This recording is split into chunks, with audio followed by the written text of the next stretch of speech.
Sa ngalan samahan sa Anak ug sa Espiritu Santo.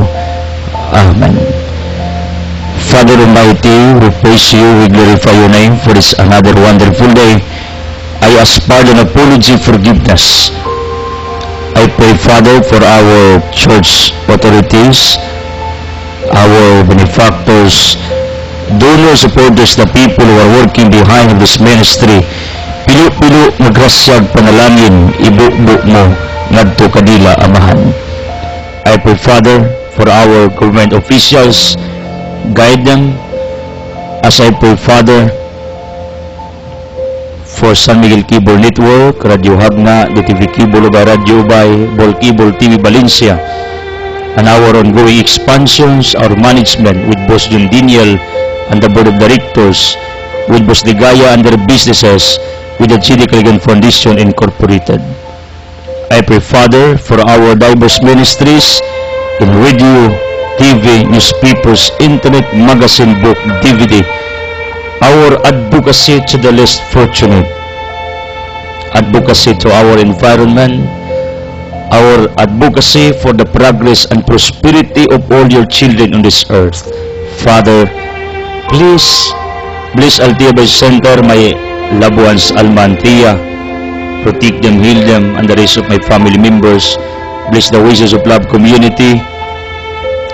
Bless those who are watching on television, naminaw sa radyo, pabatiya sa imong gugma, panalagi, grasya. Father, panalangin ang tanang birthday celebrants, nagsaulog sa ilang mga anniversaries, nagbangutan o nawad-an sa pagtugpaglaom liguna. Father, in Jesus Christ, name of Nazareth, I claim and declare for the dissolutions of all our bondages, curses, our healing, miracles, blessings, answered prayers, labi na mahanan ni sakit sa utok, matalang baba, liog, kasing-kasing, sakit sa baga, sa kidney, reproductive organ, tissues, muscle cells, sa bukog, sa dugo, sa panit, head to foot, Almighty Father, chemical imbalance, immune system, nervous system. Father, touch us, heal us in Jesus' name. Veni Sanctis Spiritus, come Holy Spirit, enlighten us, empower us, heal us. Santa Maria San Jose, Padre Pio, San Miguel Arcangel, ni Paul Anthony, San Antonio Abad, all saints, brothers, blessed, please be with us, pray for us. In Jesus Christ's name we pray. Amen. Ang atong ebanghelyo karong adlaw sumala ni San Lucas kapitulo 9 18 ngadto og 22. Ang pahayag ni Pedro may tungod kang Jesus. Usa ka gayon ni ana nagampo sa Jesus kanang ni Sara samtang diya lamang sa duol ang iya mga tilun-an. Unya nangutana siya kanila, kinsa man kuno ako sumala sa sulti sa mga tao. Nanubag sila. Nag-ingon ang uban nga ikaw mao si Juan nga magbunyag, daging sab ang uban nga ikaw mao si Elias, samtang ang uban pagayod nag-ingon nga ikaw usa sa mga propeta kaniadto nga nabanhaw. Apan kamo unsa may inyong ikasulti? Kinsa man ako? Nangutana siya kanila. Itubag si Pedro, ikaw mao ang Mesiyas nga pinadala sa Diyos. Today we're remembering Saint Cosmas and Damian, martyrs of our church, both Doctor of Medicine dito sa Arabia after completing their medical studies in Syria. They serve the poor, they cure the sick without any payment. Mao na ang ilang legacy kay pagpangayog bayad sa ilang serbisyo. Probably mga both singling duha. Dahil man ang manarbaho ta niya pamilyado ta ditong hangayog bayad, that is another story. So mao ni ordinary nga tao ay presyong both single ning duha,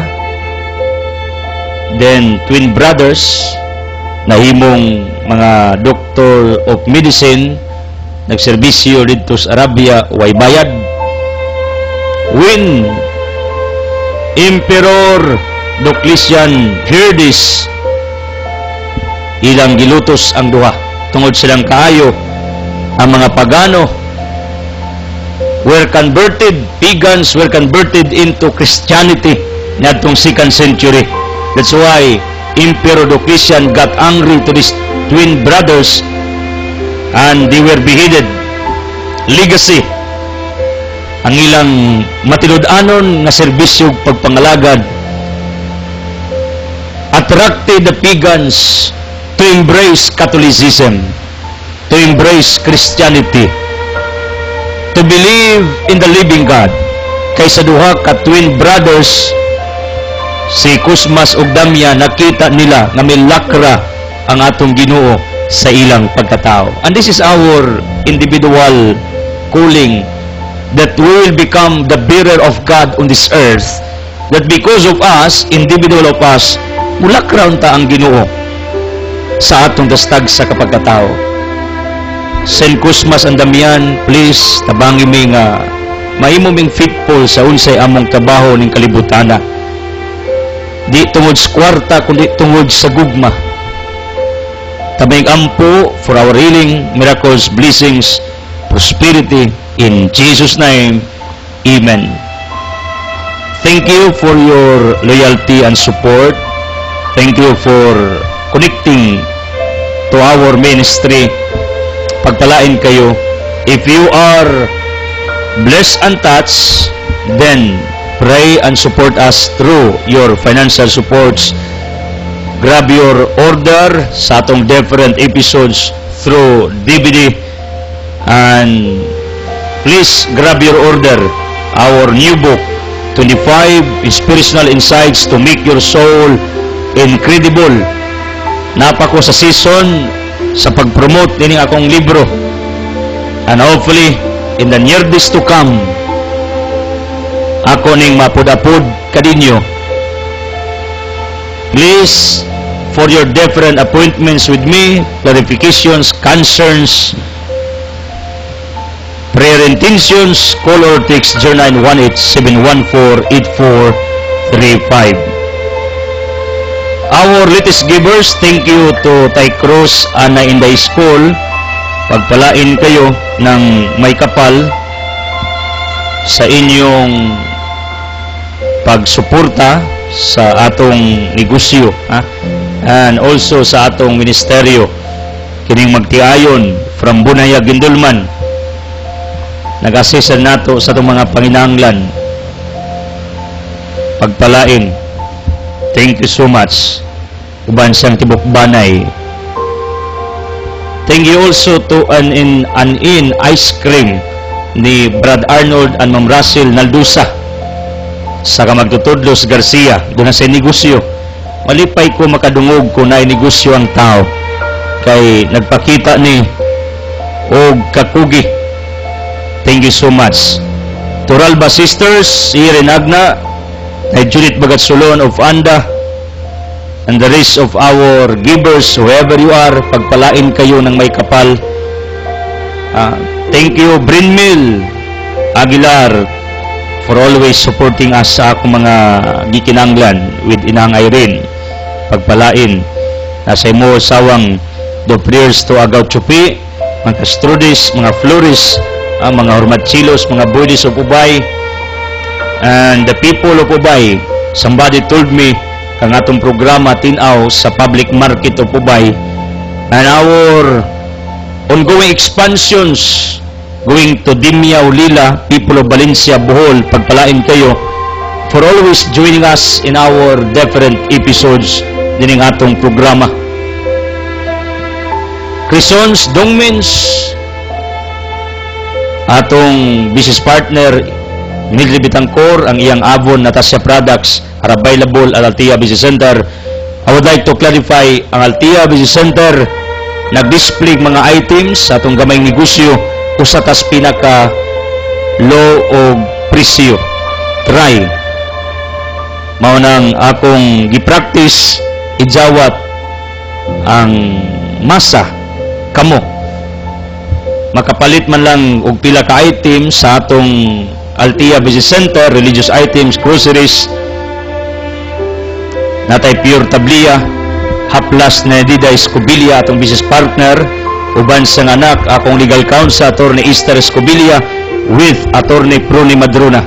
Mo na yung mga legal counsels nato, who are with me, na nag-back up ka na ako, ug na ako'y mga problema in legal matters, not only to me, kundi sa atong mga kaubanan, sa atong ministeryo, akong gipangindos ngadto kadila.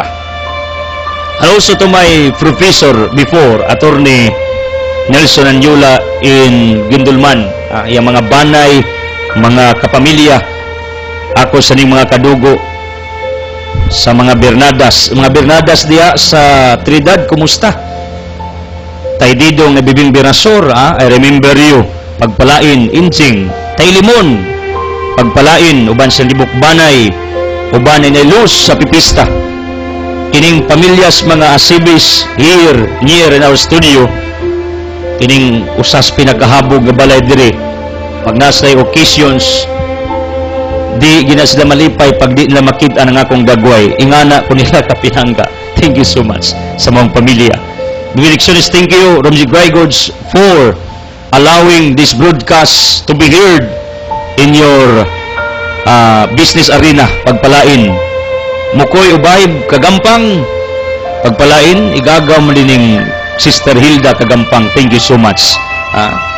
Nay Bobby, nay Saluma, o nay Luna, nay Puning, pagpalain kayo sa Garcia.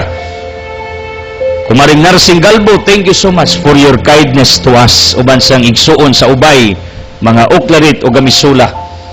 Troidos, Dongmens, kung gusto mong sakyanan, dekarga, pangitaan si Dongmens, then Merspin o Troidos, atong mga kaubans tong Altia Business Center, do prayers, o kung gusto mong sakyanan, at tuwa lang ninyo si Troidos, kung gusto mo mag-tour, mo ni nga akong agda ninyo, inquire at Altia Business Center.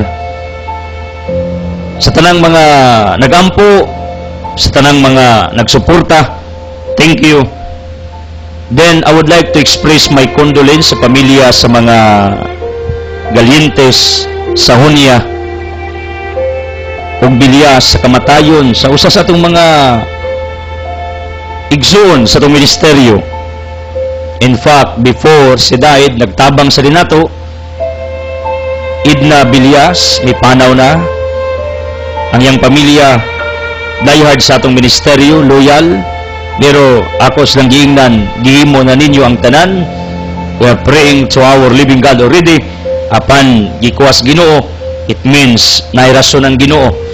Tungod kay kini si Idna na tao ni nga usaray kidney, mao na ang infections, paspas kay siyang lawas, inborn, unya lahi siya type sa dugo, matud pa siyang pamilya, negative EB ang dugo, it's rare blood, kind of blood, mao na ang gikuwas Ginoo, gitugutan for a purpose.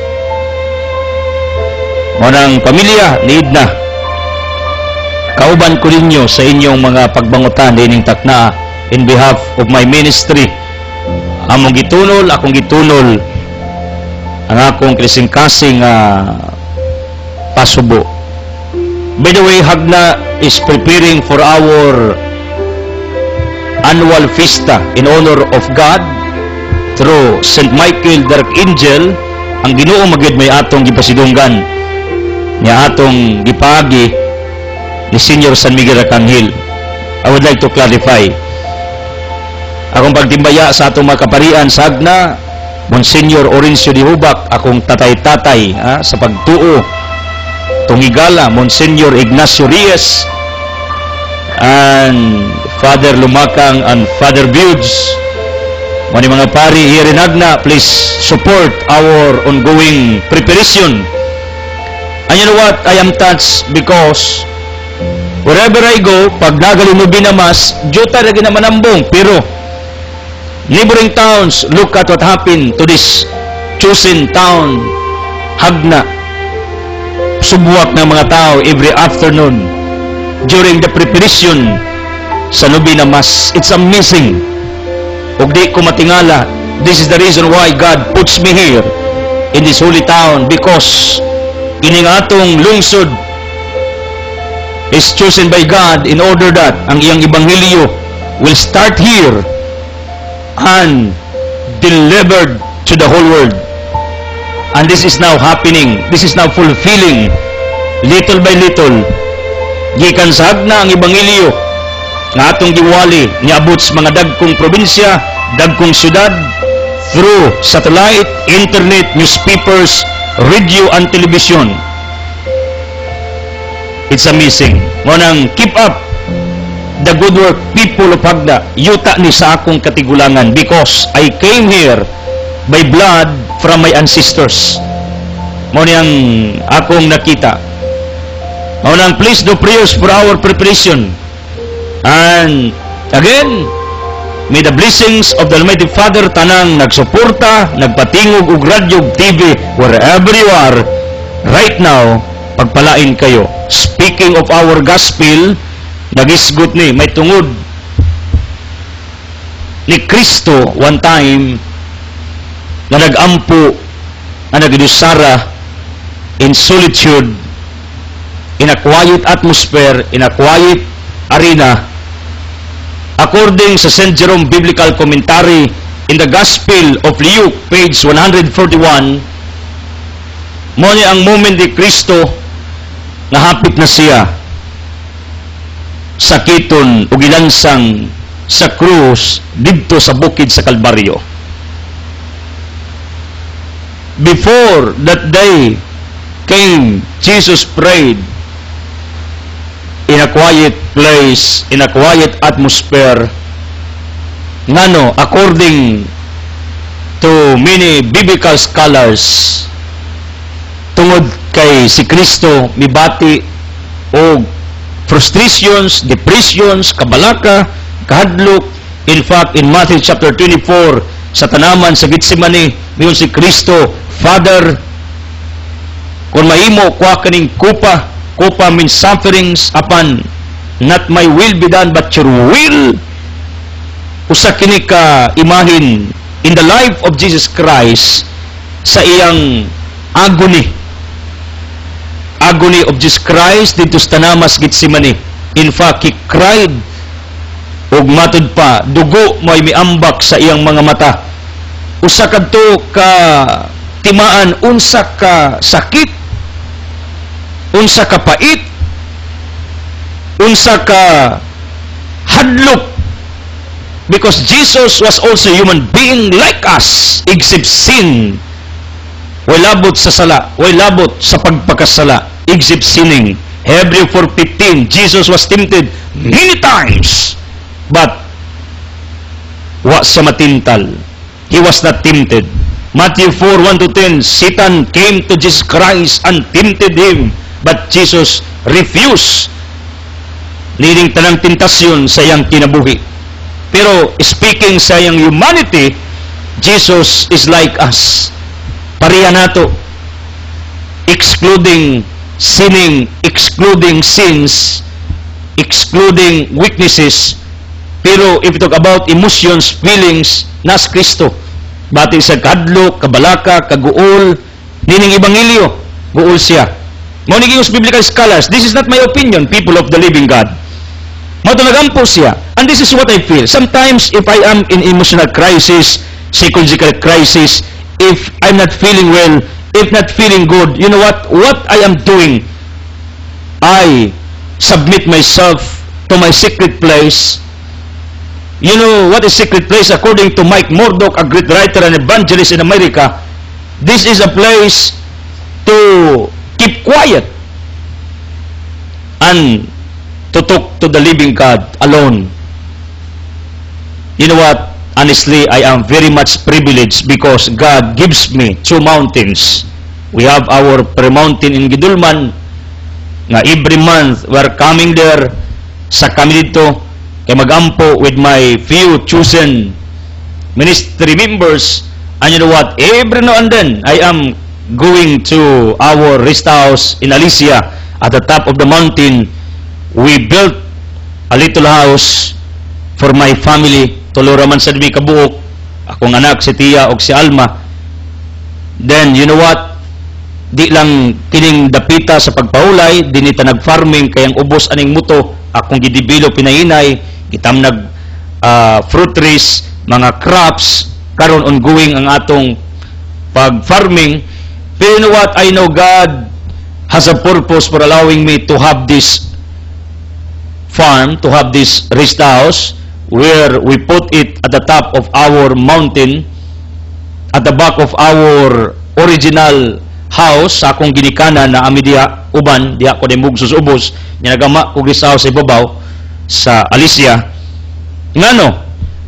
Ang rason ni ini, my dear people of God, aron matagaan ako kaugalingon to reflect, matagaan ako ang akong self to meditate, to talk to God, magtanom, manginlo, magguna, magbugwad at the top of the mountain.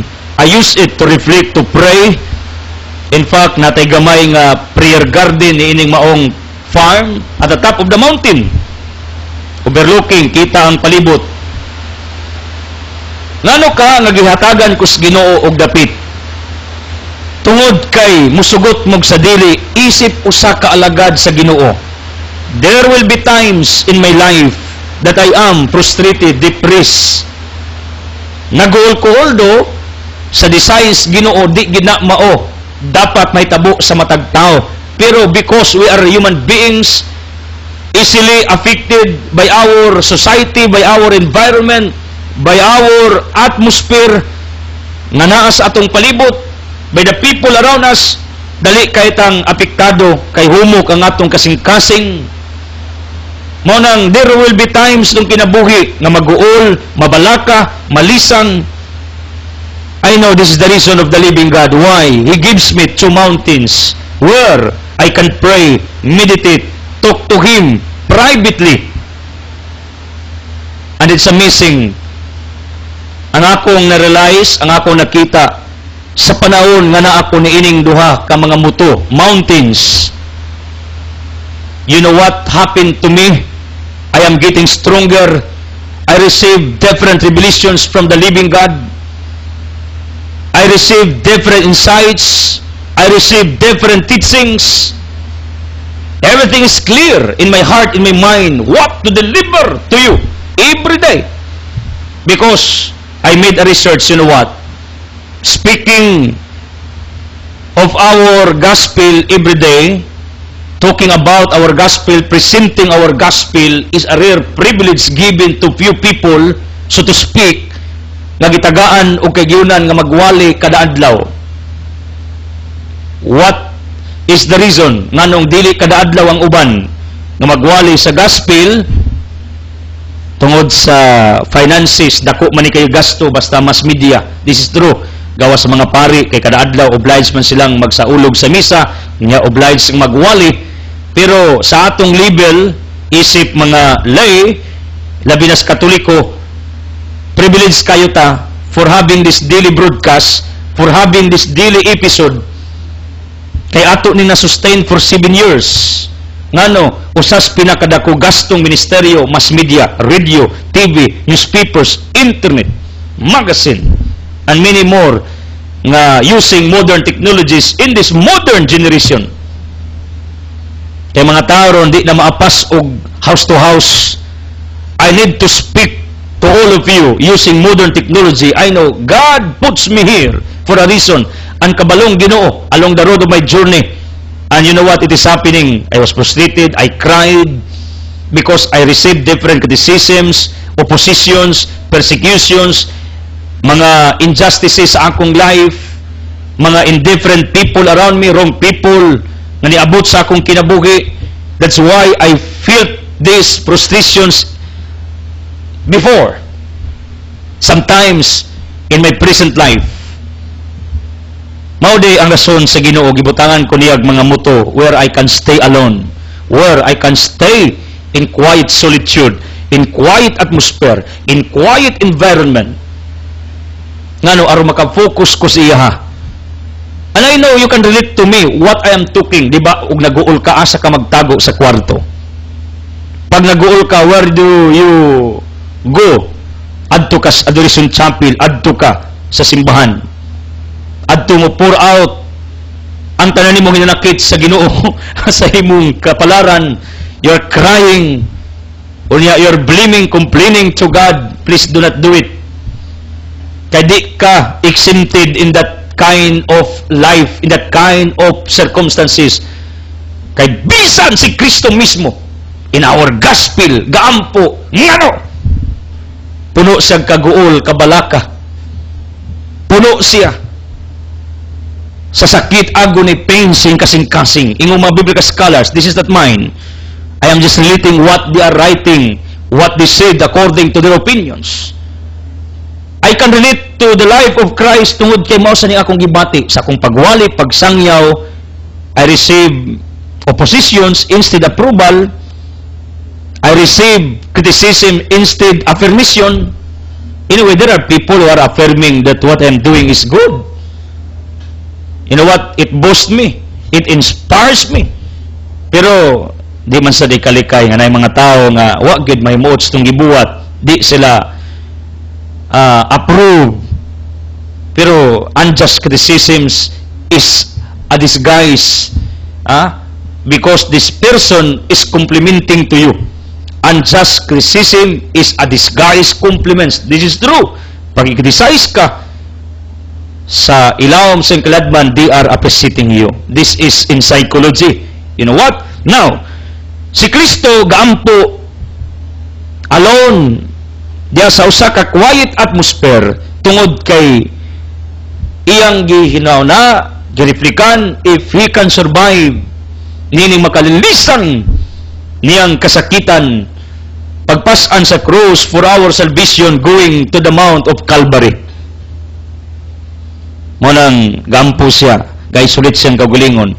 Pero take note, ang iyang mga disipulo na aras duol. I would like to give emphasis to this situation. Jesus prayed alone, but his disciples nas duol. Wa magpalayo, nas duol. Ilang girespeto si Kristo nga mag-inusarang, mag-ampo. Ilang girespeto si Kristo nga maghilom, mamalandong. Ngano kay kining mga disipulo ni Kristo nakasabot. Namubo na lang ang oras ni Kristo sa kalibutan during the time. Ug mao ni ang rason si Kristo nagilom. Ang ako ba lang, panahon gali nga frustrated ka, depressed ka, sa panahon gali nga naguog na balaka ka, please find your secret place wherever you are, kwarto, adoration chapel, or adto kas usa ka lugar nga awaaw. Ako, I'm going to San Pedro Calungsod sometimes. Some people saw it. Pag feel na ko nga I am empty, I am drained, I am fatigued, you know what? I climb. So, berin sa barangay shrine. Dito, magampo. Mangayog panabang sa mga birhen, mangayog panabang sa atong Bisaya nga santo, San Pedro Calungsod. Pero you know what? A certain pastor told me, sa Brother Ed, I agree with you, nga kining mga santos are praying not only for Catholics but for all of us, even we are not Catholics.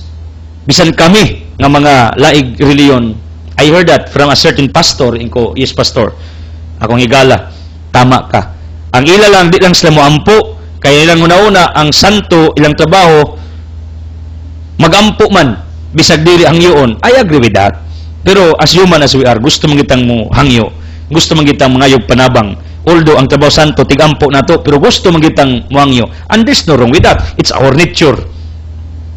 Bisag kay bawo ta atong amahan, manghatag, pero mangayo kita. Sa atong yutanong inahan o amahan. Sa kaybaw kita manghatag nga matagay ko pa. Bisa kaybaw ka mohatag kay ngano gusto nimo express ang imong gusto.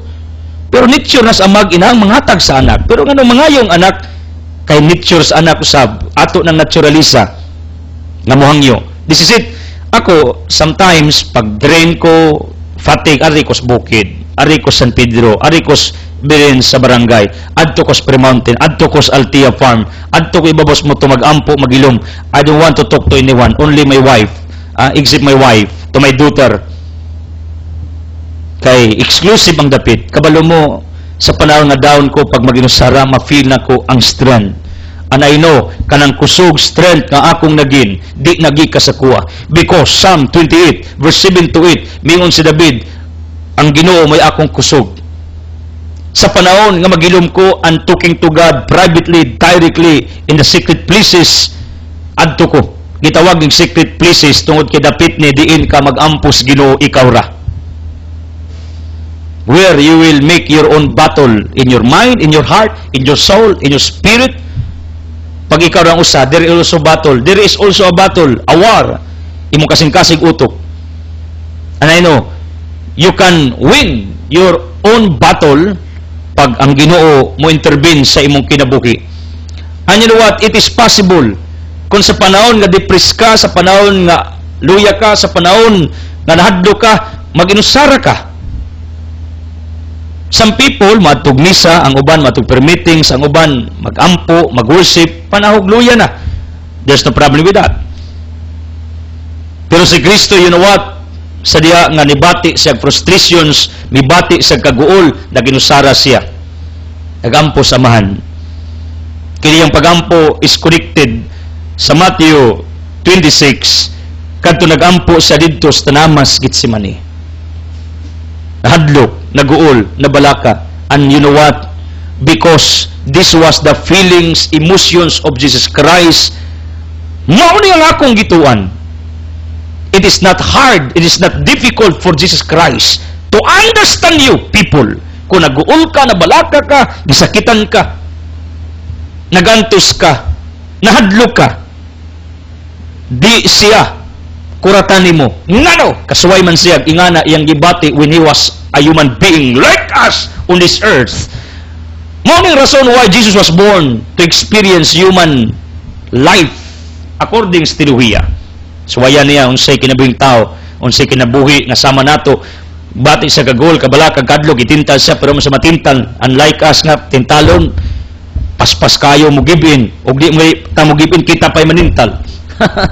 This is our weaknesses. You know what, my dear people of the living God?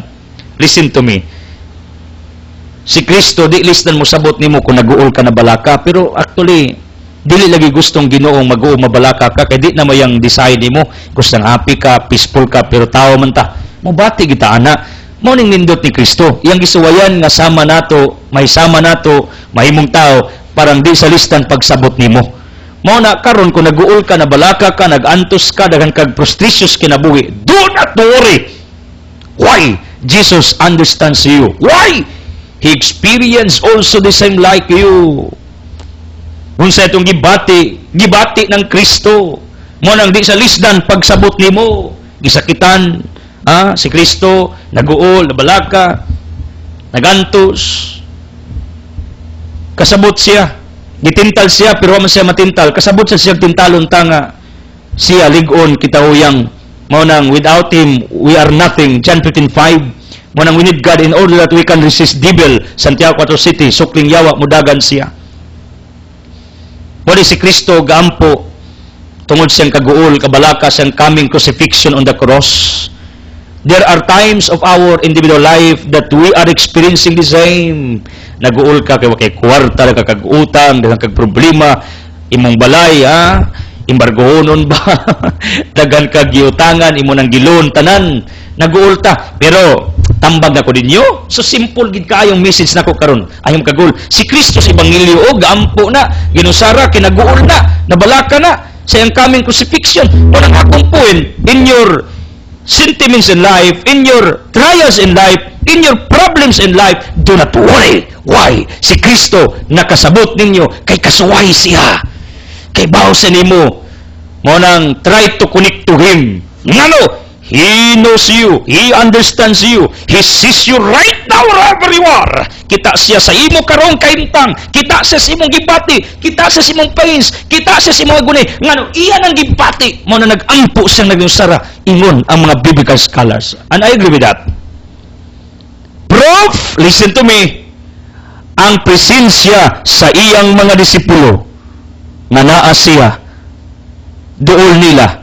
Usa kini ka-indikasyon, my dear people of the living God, na si Kristo, wala siya magpabiya sa iyang mga disipulo, wa siya magpabiya sa iyang mga tilunan, kay kining tao pag naas kaguol kabalaka, nas frustrations, they want people, they want somebody, or this person wants to have a somebody, anyone, any person to come in his life, in her life. Pag ang usa ka tawo na as frustration, kagul, kabalaka, gusto siya nga naay mga tao nga nasiyang kiliran.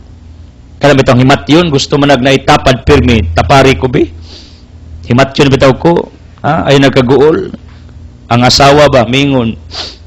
Tapari ko, darling, himatyon bitaw ko. Kaya ba kung nagampu ka para nako, nga masayo.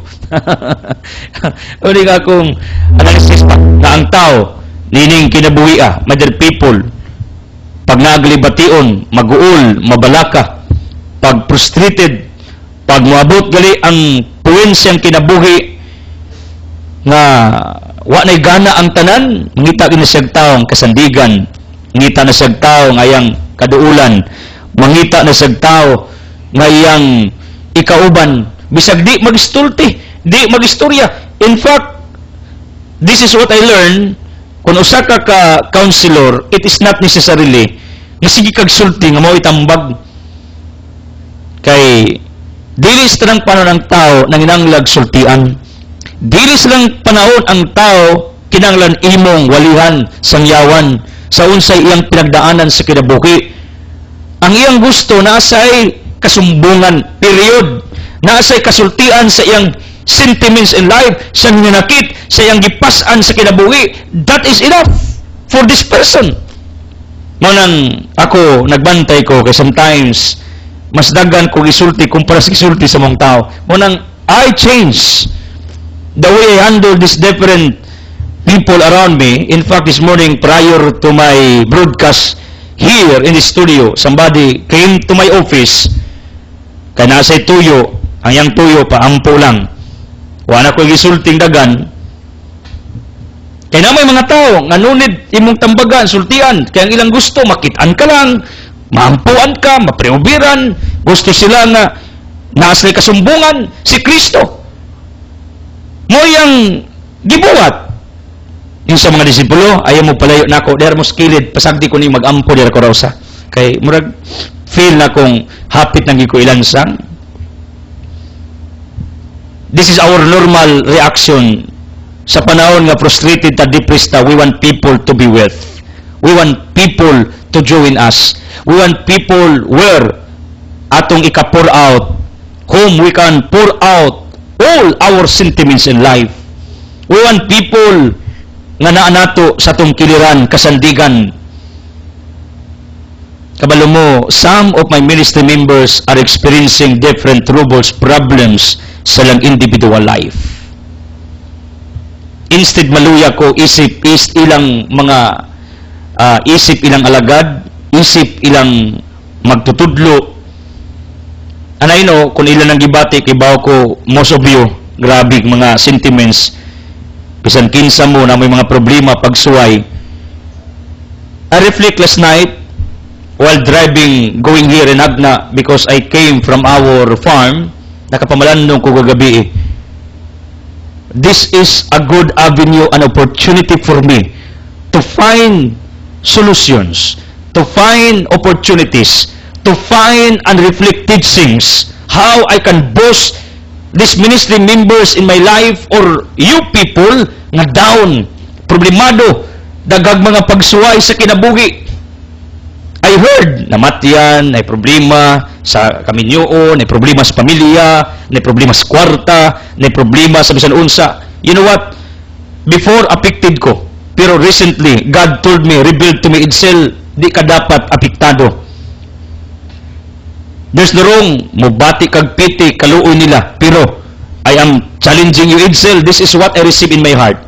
Every now and then, nga maghimo kong reflection, gitudluan ko sa Ginoo, gidasig ko sa Ginoo, nga instead maluya ko, mahimo na ako ning rason nga nung mangita kong teachings unsaon ako pag-uplift kining mga taong down sa ilang kinabuhi. Because failure is not falling down. It is refusal to stand up and starting again to begin a new life. Meaning, ang failure, dili ang pagkahagba, kundi ang pag-refuse, ang pag-supak, pag-resist, nga musugod og balik, mubarog until mo succeed sa iyang advocacy, sa iyang gusto sa kinabuhi. This is it. Kini mga tawana, akong gipangtudluan, like you, giwalihan, gisangyawan, matag-adlaw, pero you know what? The experience, different troubles, trials, kasakit, pagsuway, I know. Bisan, they are also working with me in this ministry. They are exempted. Di gali ko exempted nagwali, samot na itong mga tao sa kong palibot. Pero I know God has a purpose kanong giingani ang mga tao sa akong palibot, labi na itong mga tao who are working with me. Nga doon na sila kasi klaseng mga problema, pagsuway, gipasan, I know, they will become strong along the road sa ilang journey. And then, you know what? Ako ning mahimong opportunity avenue, unsaon ako pagpangitag teachings, unsaon ako pagpangitag insights, nga makatabang ko, pag-boast nila, pag-uplift nila, pagdasig nila, not only nila, kundi kamo. Unsaon mo na ako pagtabang. Morning na usob nga akong una-una when I receive a divine intervention from God, June 12, that was Independence Day. Sa atong nasod, I received an instruction from God. I heard a voice. I don't want to tell you this word of God, words of God, the statements of God toward me, kay ako to, for my personal consumption lang to. Nausob ang akong pananaw. Because during the time, God told me in my heart, in my mind, after ko nakadungog og tingog as a vision, na dili ang pagkomentaryo ang akong misyon sa kalibutan. Dili ang pagtiwas, dili ang pagsamad, dili ang pagdugang sa inyong mga pains, wounds. I'm here on this earth to help you. Aron madasig mo, ma-uplift mo. Aron ma-boost mo. Aron ma-inspire mo, ma-encourage mo sa inyong kinabuhi. This is it. Some people are recognizing this already. Nga mato nila si Brother Edsel sa una padung sa west, karon padung sa east. There is an opposite direction to what I am preaching to all of you, because God instructed in my heart, in my mind to do this. Mao ni nga akong point. Sa panahon nga nakakita ko sa mga ministry members nga nasakitan, mihilak, nag-antos, nagka-problema, nagbangutan, instead maluya ko, isip ilang magtutudlo, isip ilang mentor, isip ilang coach. Although I am very young, kabalo mo, ako ning gihimong avenue because God inspired me. Make this an avenue. Kung saan nimo pag format ang imong teaching nga positive, nga makadasig, nga maka-uplift nila. Kay matud pa sa usa ka business-minded, if there are crisis, find opportunities. Kung naay crisis, find opportunities kung negosyante ka. You got me? Mao ni ang concept sa usa ka business-minded person. Kung doon ay crisis, find opportunities. Kay ang winner, pag naay crisis, analyze. Ang loser, pag naay crisis, criticize. Ako, nakasuway kong crisis personally, nakasuway sa kong crisis sa ministry, not only in finances, kundi ang mga tao sa akong palibot. Kasi klaseng mga sentiments, mag-uultag, mabalaka, kung ako ning idibdib. Pero God told me Edsel, di ka dapat magpapikto. Instead, mangita kag paagi to reflect more, to meditate more, aron makatabang ka unsaon nimo sila pag-boost, pagdasig, pag-uplift sa ilang downfalls karon, emotionally, silang crisis karon psychologically, sa ila karong gibati nga kabug-at silang dugan, unsaon nimo na paghupay, unsaon nimo na sila pagdasig aron mahimong palaban sa kinabuhi. Mo ni akong pirmi na dungog sa Ginoo sulod sa akong kasing-kasing. When I'm talking about this, si Kristo ga crisis, ang iyang mga disipulo na ras dool. Natin si sarili ang mga disipulo mao toy muhupay ni Kristo.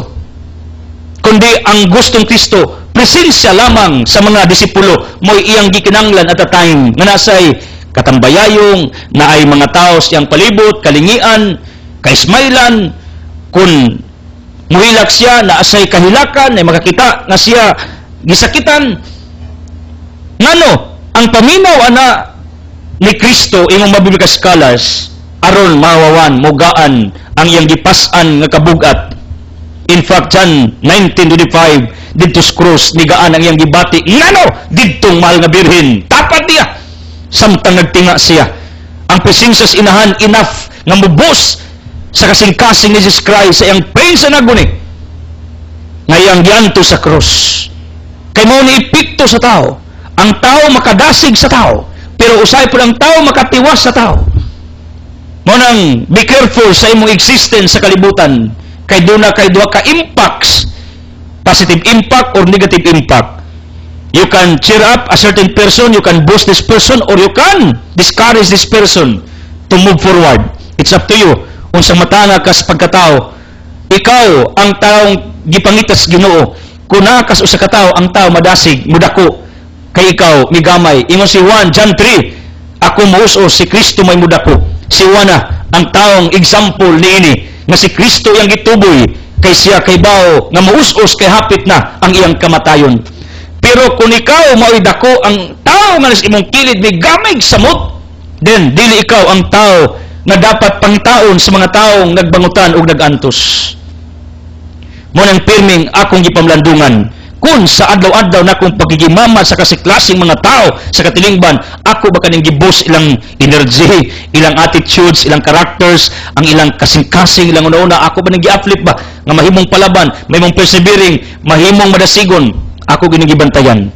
Kay there will be possibility sa atong kinabuhi. Imbis ang tao miduol nimo kanagtuong makasumbo, maka-pour out, nagtusang makakuha siya og lakas ng loob from you, from your vices, from your presence. Sus Ginoo, natiwas man siya. Huy-huy mga baga paglakaw. Kay nawad-an sa gana noon, kay imong discourage, imong pirmi ingnon na, balira ka. Mao mo gud imong gibuhat. We're always blaming to a certain person nga down sa kinabuhi. No, that's not the exact thing nga imong imuon pag makakita kag down. Do not blame sa unsay tabos yang kinabuhi. Instead, tell this person, despite of all these things, God allows for a purpose and God still loves this person. Mao na pinakanindot, like the people in Calcutta, the presence of Mother Teresa of Calcutta with her companions, you know what, contributed ug dakong impact sa kinabuhi sa mga taong masakiton, gisangla, himalatyon, bisag way medisina according sa iyang kinabuhi. Yarang gipanggakos, giingnan, mahal ka namo, mahal kas Ginoo, nangabas ko kog kalit. Kaya mga tao nangasakit, nangaluya, kay way kasumbungan. Na mga tao nga samot ka down ang kinabuhi, ang self-esteem, ang stamina, ang within niya, nga disposition, kay way tao nga ilang kadulngan. Kung way tao nga imong kadulngan, do not worry, kanay Ginoo andam, maminaw di mo, andam, mo simpatiya, mo empathize nimo, andam mutabang nimo, ngano kasuway siya nga naa ang mga disipulo sa iyang kiliran sa panahon sa iyang kalisdanan, sa panahon sa iyang kagulanan, diha ang mga biren sa iyang kiliran samtang siya nagtinga sa krus sa bukid sa Kalbaryo. Didto siya nawawan sa iyang gibati kay naa ang mga mahal sa iyang kinabuhi. This is my encouragement to all of you. Granting, why pamilya nimo silingan nga anda maminaw nimo. I'm here voluntarily, anda maminaw nimo. Just sit my time because I am very busy every day. Like what the other people are doing, they are calling me, texting me, Brother Ed, can I have an appointment with you? Then, inko, yes, we need to set the exact time, exact date for that. Kung why tao nga maminaw ninyo, I'm here to listen to you. Just in case, di ko niyo sakpan, kay matod pa nila, sayon kung duulon, lisod man kong pangitaon. You know what, my dear people of the living God, do not worry. Kung di ko ninyo ikasulti, way taong maminaw ninyo na may Ginoo, anda maminaw ninyo. Ngano, kasabot siya sa panahon sa inyo karong kagulanan. Kay siya, sa iyang kagulanan, when he was here on this earth, iyang madisipulo, wa niya palakwa, wa niya gipalayo. According to our gospel, samtang si Kristo gaampo, iyang disipulo naras doon. At the time, si Kristo nangayo og comfort. Dili statement sa comfort, ang comfort ng Kristo, ang sympathy, empathy, ang presensya sa mga disipulo. Sometimes, we'll come to this point nga daon taluya ta. We don't want to hear any statement, any advice. Dita, ang ato lang, na tao nga imong kagapay, na tao nga imong katambayayong, na tao nga kasabot nimo, na tao nga imong kasumbungan, na tao nga binaw nimo, para nimo, that is enough. Not necessarily nga, tudluan ka, walihan ka, sangyawan ka. Kanya mga tao lagi. Nang imo ran presensya, ang imong dughan, ang imong dunggan, ang imong pagkaikaw, mo ilang gikinanglan, kanagtuo sila, silang gipasan nga kasakitan, mauhan umugaan. Mo nang hopefully, ikaw, mahimong ta kang makapagaan sa problema sa uban. Ibos ang tao sa imong palibot, manakit-an nibong, dunay agony sa kinabuhi, dunay warns, downfalls, frustration sa kinabuhi. Instead imong tiwasan, dunat-dunat. Kinanglan ang tao nga imong ika-sulti, ika-atubang, iniglakaw, feel niyang nidako siya, feel niyang na-inspire siya, feel niyang nahupay siya. Di ka iniglakaw, musamot ka, uy, o sanay ba? Imbis nagtukong ako tong kaduulan, gitiwasan man ko. Diba, there are times like that in our individual life, in our different experiences in life. Do not do that.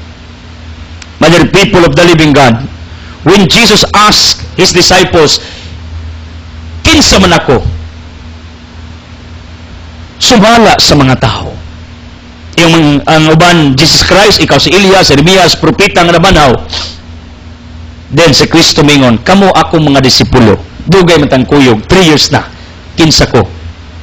Some are quiet, but Peter told Jesus Christ, you are the Son of God. My dear people of the living God, nganong nangutana si Kristo kung kinsa siya? Tungod kay hapit na siya mo taliwan ng kalibutana, gusto niyang siuron nang iyang mga disipulo nakailabag yun niya og tinuuray, tingalig wala, nakailabag yun kung kinsang ilang kuyog. Because sometimes raba di ta kailas tong kuyog sa tong kinabuhi. Sometimes raba tungod sa over familiarity, mawa ang atong respeto sa atong kuyog pirmi sa atong kinabuhi. Pag mawa galing respeto, anak mo come up, anak mo sud nga imo sang pasakitan pirmi, di na nimo sa ilon, di nimo paminawon, mo tabos daghang magtiayon between parents and children. Pag mawa galing respect, wa na. Sige nagpasakitay sa usag-usa. Pag mo ni hadlok, kung over familiar ka sa tao, mawadan ka respeto. Mga ministers bitaw, na too much attached sa mga parokyano, sa mga tao siyang giministriyan, mawad ang respeto mga tao, luoy ang ministro. Mao ba niya akong gibantayan, tingali ni mga tao sa akong palibot, mawad ang respeto sa kuha. I am very grateful to the living God. Ang ilang respeto nagpabilin, bisan kita sila sa akong mga limitasyon sa akong pagkatao. Jesus asked this question, disciples, kinsa ko? Sa mga tao, ikaw si prophet, Jeremias, uban pang propeta. Unya, second question, kamo, mismo, unsa may yung pagtanaw nako, kinsa ko? Si Pedro mitubag, ikaw ang anak sa Diyos. Kabalo mo, if we are in the shoes of Jesus Christ, what will be your feelings? What will be your emotions? Sadyang nakadungog ka ng imong mga disipulo in behalf of Peter, told you, ikaw ang anak sa Ginoo, ikaw Mesiya, ikaw ang magipaabot sa Israel. What will be your emotions if you are in the shoes of Christ? Matiwas ka? Masuko ka? Muriak ka? Muhila ka? Probably not. Imbis na goal ka, kahimatyon ka, nalipay ka, kay mayong ka at last, at the end of my existence on this earth, ang akong gitrain, mitubo, not only sa ilang kahanas, sa pagwalay, pagtudlo, pagmilagro, kundi ang ilang fight. Because Luke 17 verse 5 to 6, mingon si Pedro, Jesus, please add my faith, increase our faith. Ug mo ni gustong Kristo ngayang disipulo, di lang motubo sa pagkamay mawali, pagkamaayo manudlo, magmilagro, maghealing, kundi motubo usab ang ilang conviction, motubo ang ilang pagtuo. And you know what? Sa gibating Kristong kaguol, kabalaka siyang coming crucifixion on the cross, believe me, this is my analysis. When Jesus heard the positive comments of the people around him, when he heard the statements of Peter, believe me, tanang frustrations ni Kristo, kaguol, kabalaka, for his coming death, for his coming crucifixion, were gone. All those frustrations, all those worries, anxieties were gone. Nawagtang, nahanaw, kalit at the moment when Jesus heard Peter told him, "You're the Son of the living God." It's amazing. Mao ni nga akong puwin, nga kadto si Pedro mga disipulo, dako kayo itong impact sa kinabuhi ni Kristo. Sa diyang si Kristo nag-antos, sa si Kristo nagbangutan. Listen to me, I can prove to you this proposition sa theology. When Peter denied Christ in Luke chapter 22, nganong si Kristo wa mo kondenar ni Pedro. When Jesus appeared again to the disciples, wa niya atok as Pedro, "Pedro, sa dihang gilansang ko, nidagan ka. Sa dihang gikulata ko, mitago ka." Wala. Pangutan ako ngano. Why? Jesus never came to Peter na gituok si Pedro kay gibijaan siya. Unlike us, pag bijaan ta, pag makakita ta, way ayon ning tawana, manimaus ta. Si Kristo never. Ngano? Kasabot si Kristo sa gibating Pedro. Kasabot si Kristo sa pagkataong Pedro. Mo ninindot mo, respeto ka sa weaknesses sa tao. And listen to me. Basbaos man ang kinabuhi, ang buhay ay wither-wither lang. Sa panahon na si Kristo down in this gospel, si Pedro boosted him. Cheer up, Jesus Christ. When Peter told Christ that you are the Son, you are the Messiah, you are God. When Peter denied Christ, when Peter committed mistakes, although he repented later on, Jesus understood Peter. That's why Jesus forgave Peter. Ngano, at this very hour, si Pedro na po'y nanginanglag sympathy, empathy, comfort sa magtutudlo tungod kay sayop ang gibuhat ni Pedro ng paglimod sa iyaha. Ang buhay ay wither-wither lang. This is it. Si Kristo gi-inspire ni Pedro sa panahon si Pedro po nang inalag inspiration, encouragement, kayang gilimod si Kristo gapakita pog pasaylo ngadto kaniya, gapakita gugma, gapakita siyang kabuutan. People of the living God, whatever failure you will commit, it can stop the divine plans of God for your life. Look at what happened to Peter. Peter denied Christ 3 times, but wa to makapahulong sa planos Ginoo kang Pedro to become the first pope of the Roman Catholic faith, to become the leader of the church, to become the preacher of Christ, to die for the sake of the living God. Mo na whatever downfalls nimo, kasalanan, kapalpakan sa kinabuhi, wrong decisions, poor decisions in life, do not worry. It cannot stop. Di na makahulong sa unsay divine plans for your life, gagamiton kas Ginoo for His honor and glory and for the salvation of the people around you. Now, nganong si Kristo nangayo man og opinyon sa mga tao? Tungod kay si Kristo sa pagkatinuod, dili tanan midayeg sa iyaha. Dili talang tao nakauyon sa iyaha. Proof, Luke 11, giingnan si Kristo giyawaan. Mark 6:31, Mark 3:20, si Kristo giingon nga nabuang. Do you remember? Giyawaan, nabuang. John 7, si Kristo ay grado. Mark 6, si Kristo anak lag pobreng panday. Different negative comments toward Christ. Gibato sa mga opponents, sa mga Parisiyo, Sadusiyo, sa mga insecure. Take note, pag sawayon gali kas tao, insecure na. Believe me, there's no other reason. Nganong gisaway ka, insecure na. Mo nang rejoice. Kay sa pagkatinuod, bidayag ni mo na insecure lang. Set projection na. Gusto sang muhimos, imong gustong imuon, wa sa kahimo, ikaw iyang gibanatan. Self-mirroring, self-projection na. Jesus was also criticized. Mo nang sa Luke 6:26, mingon si Kristo, alaot kag daygon kas tanang tao. My point is simple. Tinood na mga taong indifferent nimo, negative towards you, birahan ka, banatan ka, injustice nimo, unfair to you. Pero believe me, mas daghan ang ganahan sa imuha. Mas daghan ang believe sa imuha. Mas daghan ang positive comments sa imuha. Nanong kay bawa ka, Brother Ridsel, nga dagang ganas ako, akong pabinaw, may ganahan ako? Imo rin ang una-una. Ako silingan, brother, wa may gana nako, ilang tinawan ako, iso. Una-una rin mo na. Ngano, tungod kay ang mga ni komentaryo ni mong pila ka buok, imong gitugutan to affect you, to create something wrong within you. Imo man silang gitugutan. Mo nang na-misunderstood nimo nga tanang tao parehas nila. Sila na himong replika sa taong butan toward you. This is true sa psychology. Mahadlok ka bisag kinsa kay paitan ako. Sa una mahadlok kog inganing klases tao kay nakaagi kog hinanakit aning tawana. Makakita kog sama niya, mahadlok po ko kay inyong himuon, pero kadto projection ra. My dear people of the living God, this is my message to all of you. Kay ba kung sawayon gid mo? Kay ba kung naay mo komentaryo, ako sa kagwapo nako, naay mo saway sa kuha. Ha? I'm just kidding.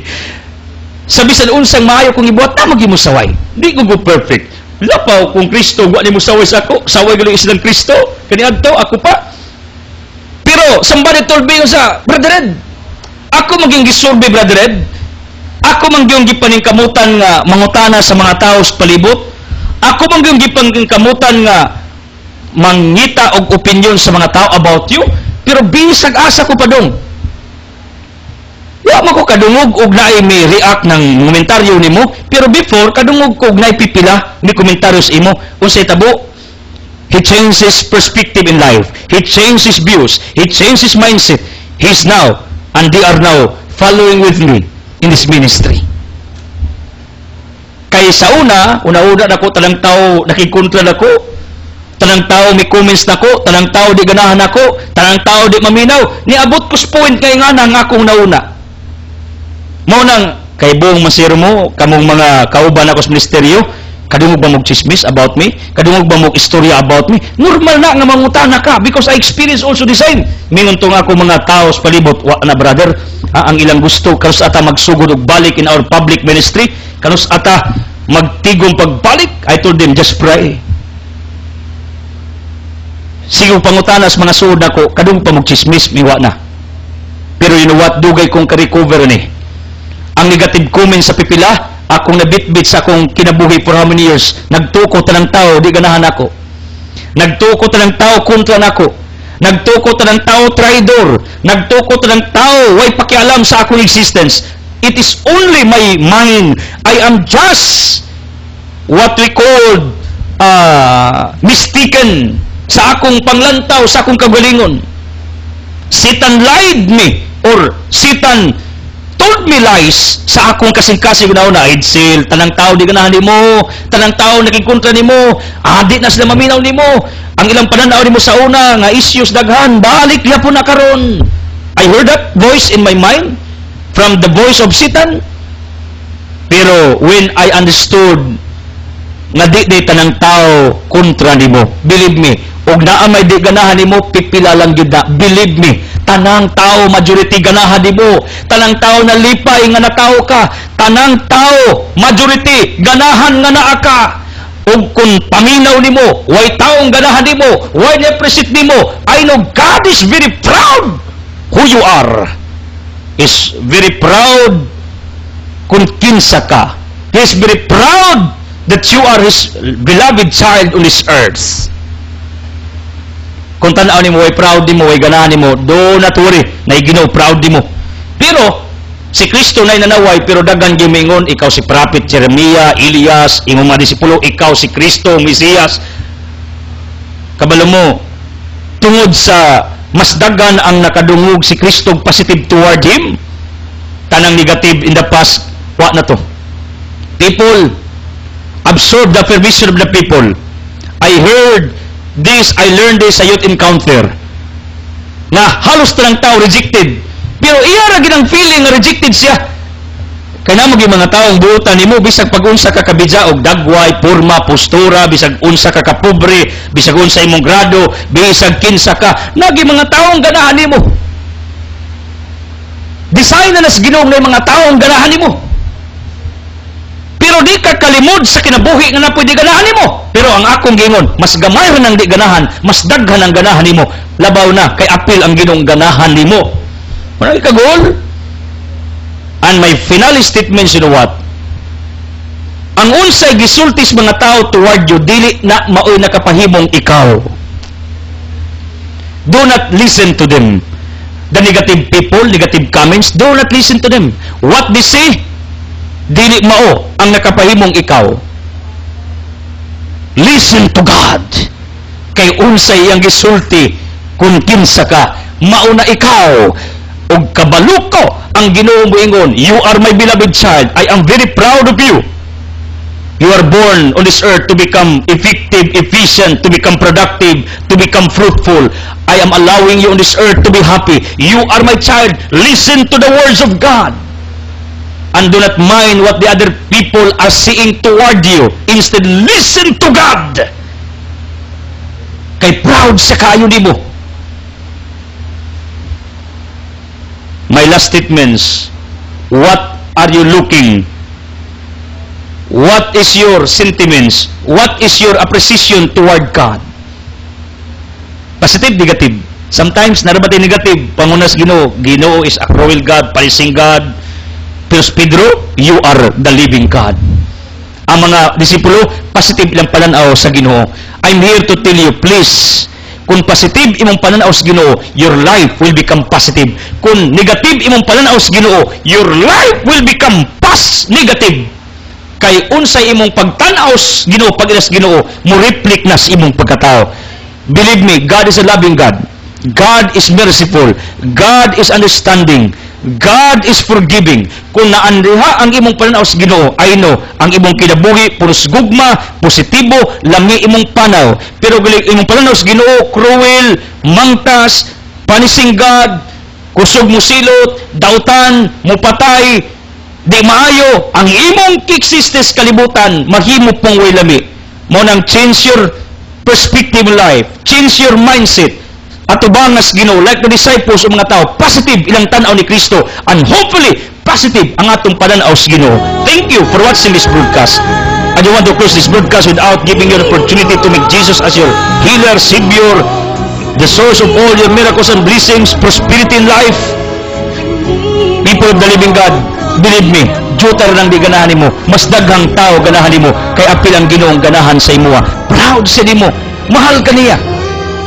O sa imo karong pagantos naturi si Kristo kaswayana, di sa lisdan pagsabot sa imo karong kahimtang. As I declare healing, miracles, blessings, answered prayers and prosperity in Jesus' name with the Holy Spirit uban sa pag-ampo sa mga biren. Sa samahan sa anak sa Espiritu Santo, the world has been furthest to it.